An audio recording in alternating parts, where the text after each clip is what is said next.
philosophy of maneuver warfare is the philosophy that animates our approach to competition as well. So for the Marine Corps, maneuver warfare is the way we are thinking about everything.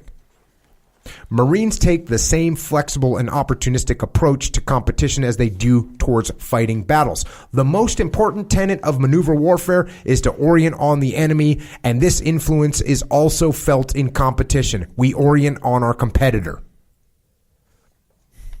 Now, this one, when I read this, I was like immediately freaked out because I said, wait, the most important thing of maneuver warfare is to orient on the enemy. And I was like, oh no, the most important tenet of maneuver warfare. Because maneuver warfare without leadership doesn't do anything. Leadership's the most important thing. But if we want to talk tenets, I guess we can break it down. That orienting on the enemy. Or on the competitor. Sorry, I'm going straight to war. I'm all the way there on the continuum.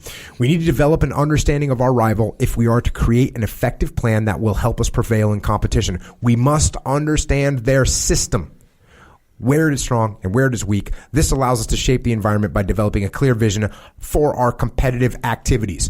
This vision also allows us to identify the partners with whom we need to coordinate. Marines fight using combined arms, and we must compete in the same way. This is the foundational mindset for determining how we can present a dilemma to our competitor.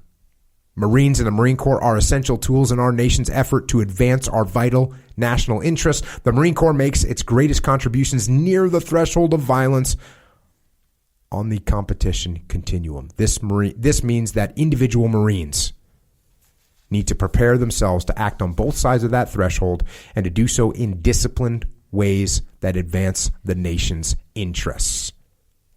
Here's the closing paragraph. 4 podcasts deep. Competing is a way of thinking. Like maneuver warfare, it is a state of mind born of boldness, intellect, initiative, and opportunism. It's very interesting. They really start chiming in on this word opportunism. They really start chiming in on that word. And if you start to pay attention to that, if you start to pay attention to the fact that what you should be looking for is opportunities. And how often do opportunities go to waste? You want to talk about a life lesson. Boldness, intellect, initiative, opportunities. Where are they at? It is about understanding our competitor systems so that we can develop, sustain, and adapt our competitive advantage so that the Marine Corps will always be a useful tool for the nation in the enduring competition that is the normal state of international relations. One last little plug for the Marine Corps. Long game. They're playing the long game for sure. That is it. That wraps up this publication for us. I think we probably spent 8 or 9 hours talking through this book. This is the 4th podcast. Didn't do too bad today.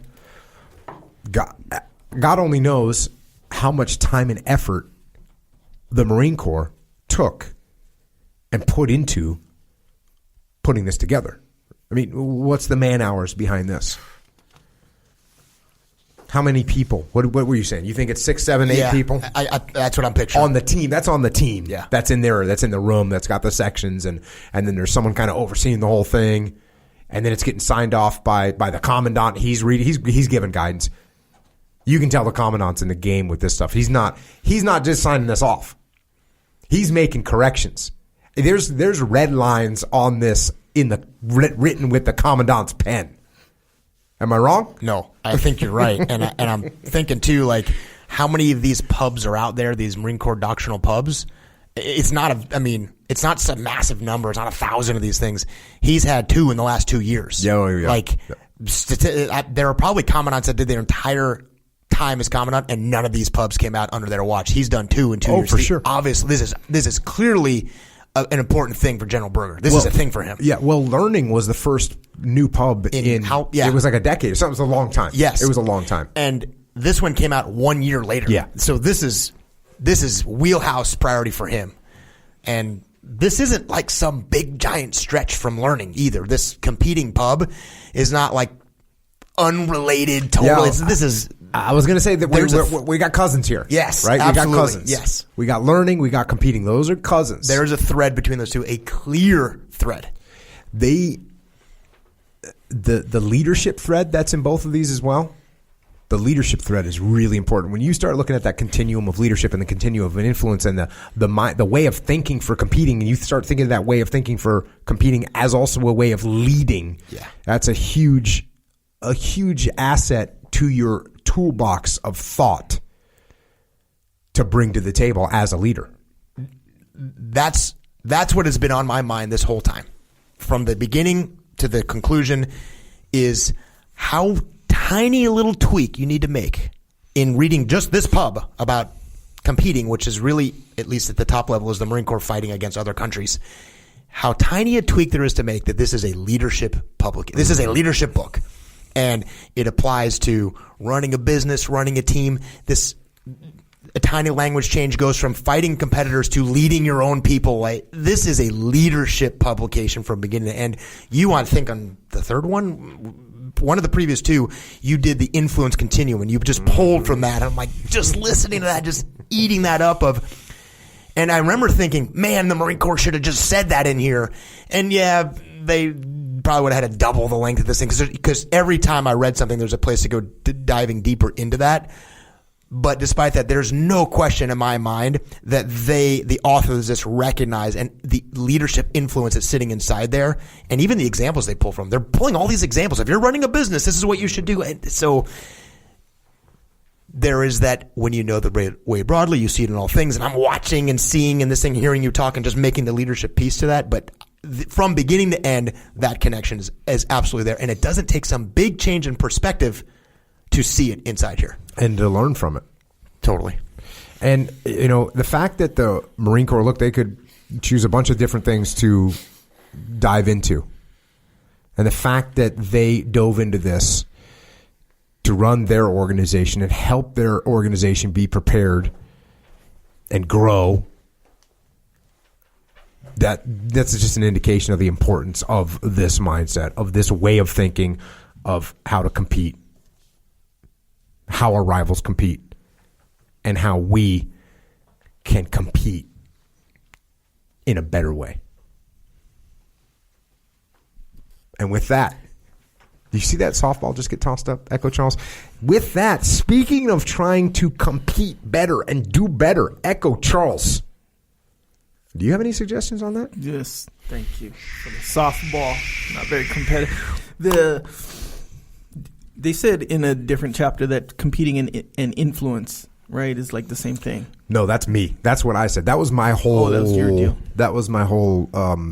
That's what really made me think we need to cover this on the podcast. Right. Was, hey, we talk about competition. That's good. That's. If we eliminated all the leadership talk and influence talk out of this podcast, it would have been done in 3 hours, 2 hours, 2.5 hours. Okay, I guess maybe half the time. Maybe half the time. Once we started talking about leadership and influence, and that definitely adds to it. But yes, so we have been talking about it from a leadership perspective and an influence perspective. So like competing can be even at the end of the continuum or the spectrum or whatever, where it's like war. It's like you're influencing them to submit, essentially. Yes, I can beat you into doing what I want you to do. Yeah. Right? Which we don't want. No, we don't. We don't even want to cross the threshold of violence.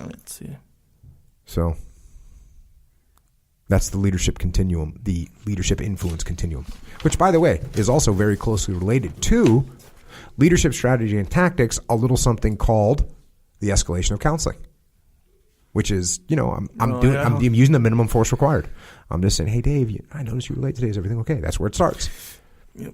I use the escalation of counseling, by the way. That's a good thing to use. With one of the children in my household. And it was good because it was the kind where you don't really, it was basically, hey, do this chore, right? Mm-hmm. Or else. But I'm not the kind where I'm like, hey, do it now, because I want it done now. Mm-hmm. Just say, hey, you just do it, right? He straight up forgot. Okay. Forgot next day, not done. And it's not the kind of arbitrary chore. It's the kind... You just kind of gave away the child in question. Nonetheless. The gender reveal. Nonetheless. Busted. when I was a kid, that kind of stuff happened to me where I forgot to do the chore. That not only did I get told to do, I agreed that I would do it, but a scolding was coming. Mm-hmm. You put forgot in quotes. Does that mean you really didn't forget and you just gaffed it off, or did you actually forget? Not all the time. Check. But like that, if you get scolded, that's crossing some threshold at some point, right? What is it? The cooperation? I don't know. I know there's a threshold you cross over when you start scolding them, rather than, hey, like how you always do. Hey, you all good? You need anything or whatever? Yep. Speaking of success, I've been taking joint warfare consistently for the last, 1 month, 2 months. Good call. Joint warfare is what we're taking to take care of our joints. We're not slacking on the warfare or on the workouts or taking the joint warfare and super krill oil. Also, good ways to support your immunity, vitamin D3 and Cold War. Don't forget about these things. Very important. Also, discipline and discipline go. In a can, capsules, powder. That's it. I'm a little, let's just say, disappointed in your whole approach on that section today. I don't know if you're like feeling down, or maybe you didn't drink enough discipline. Yeah. I didn't feel any of that. What you just said. Oh, like my energy was off. Energy was low. I'm not like you. Like let me give everyone a little something to be happy about, since you're not feeling it today. Apparently, sure. Yeah. Check this out. If you want to get any of this stuff with free shipping from originmaine.com, all you have to do is subscribe. And that's a good call, because then you're not gonna miss. You're not gonna look in your cupboard one day. Is cupboard an East Coast word? No. Okay, you're not gonna look in your cupboard one day and see that there's no joint warfare. There's no super krill. There's no vitamin D. It's there. It's waiting to make you healthy and strong. So there you go. It's like you'll never need to be reminded to get it. Yeah. It's a free reminder. It just shows up. Yeah, that is a big deal too. If only your son could subscribe to doing chores, right. It would just get kind of like a little reminder. Actually, that's a good idea. So look, you just establish a system that you don't have to be told to do the chore. You just say, hey, every day at this very specific time, you check the trash. That's a system. That would work good. Yeah. The challenge you have is trying to get him to recognize how that's to his benefit. With this other stuff, it's sort of undeniable that it's to your benefit, so there's not some big negotiation going on like why this is good for you. That is a challenge. Get it. Actually, I have a lot more challenges than that. Nonetheless, like getting your spirit up a little bit. Anyway, speaking of the discipline, so you got to look at me like that. You make it worse with the looking at me like that. By the way, what do you want me to look at? Look at Dave. But you're talking. Look at Dave. Anyway, so yes, they sent me a whole package of the discipline. And I understand, and I understand what you mean by when you're looking in the cupboard and seeing it like, so I'd have low. When you run low, you'll get like a little sense of panic. What's the one right before panic? Well, I thought what's a tormenting like before panic, like not anxiety, like a little, just nagging something. Okay. Yes, you see it full up when it fills up. Satisfaction. Kind of like your gas tank, when the gas tank goes all the way to empty, and you're like, I don't know what that's like. Some of us do, but so when you do fill it back up, it's like a satisfying kind of feeling. So you know what's crazy? I went in the cupboard the other day, and there was one super krill left. Yeah. And I actually walked through my bedroom, and I told my wife, emergency. That's what I said. I say, hey, emergency. Yeah. There's only one super krill left. And she goes, what? And she walks out, and then she comes in like, oh, no, it was in this other cupboard. You got a box. Oh, see, okay. Actually, that's the exact terminology I use to fulfill my new Discipline Go package. To belittle. Emergency. Oh, yeah. He's right on it, too, by the way. So yes. No need for emergencies. No need. Go on there, originmaine.com. Subscribe. That's free shipping. And it's 10. If you subscribe, it's 10% off. So it's a good deal. We're trying to hook it up. Also, you can get this stuff you can get the cans at Wawa on the East Coast. Full chain. Any Wawa. You can go in there. You can get some. Vitamin Shop, you can get it there too. So, hey, if you want something, get something. Speaking of getting something, get some jeans as well. Not at Wawa, yeah. by the way.